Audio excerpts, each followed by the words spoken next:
In the time of the Great Famine, our people suffered from starvation. They fought over measly crumbs, and chaos rang throughout the streets. The average man weighed 110 pounds, and many children did not make it to their teen years. Our country lived in the sin of overpopulation. Our homelessness percentile skyrocketed, and our economy was failing. The oligarchy, the Three Musketeers, took control of the starvation issue and built our country into the thriving, healthy community we know today. In order to keep the starvation issue at bay, every winter we launch 85% of the disabled and elderly population into space. We send them off in the most honorable ceremony to thank them for their contribution to our society. Hello, ladies and gentlemen, and welcome to The Scoop. I am Activia, one of the members of the Three Musketeers. Today, we will be interviewing a few special guests. Give a warm welcome to one of the Three Musketeers, Ferris. Good evening, Activia. Good evening, Ferris. It's wonderful to see you again. Nice to see you. So, Ferris, today we will be interviewing a few of the sacrificial citizens on how honorable it is to die for our country. And I will question about how society was before we came into power. So, to start off, how would you describe the time of the Great Famine? The world during the Great Famine was in ruins. People were starving to death left and right. Everyone was fighting over food, and entire countries would start wars over food and water.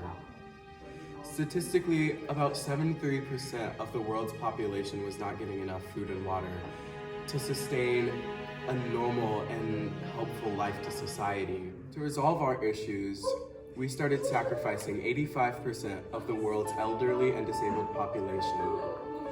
This will help us to be able to redirect our food to more important sources.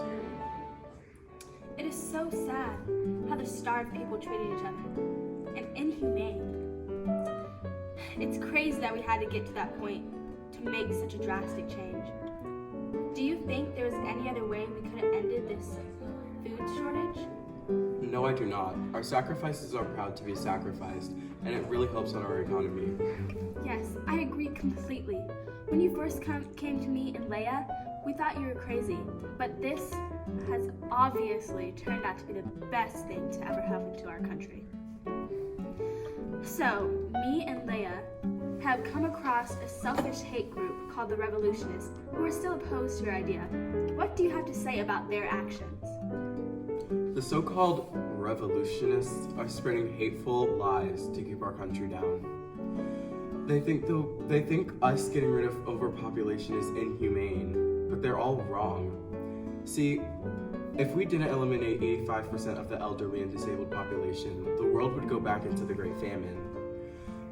They just want our country to go back into the dark times, to cause disruption to our perfect society. You took the words right out of my mouth.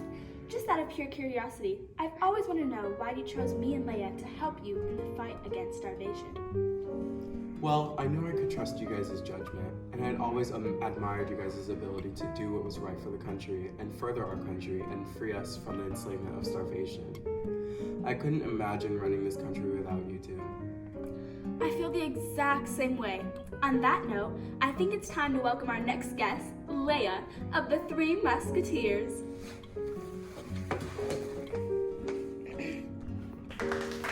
Oh, it's great to see you. Hello, it's great to see you too. So, now that Ferris has told us about the history of the Great Famine, can you please explain to us how we saved our nation? Well, in order to how to reduce starvation, we looked into the amount of food different people are consuming. We realized an alarming amount of our resources were going into the disabled and elderly. The amount of food they were taking was sinful and selfish. They were taking food out of young children's mouths, making strong men weak due to their lack of resources. Well, in order to know how to reduce starvation, we looked into the amount of food different people are consuming. We realized that an alarming amount of our resources was going into the elderly and disabled. They were taking food out of young children's mouths and making strong men weak due to their lack of resources.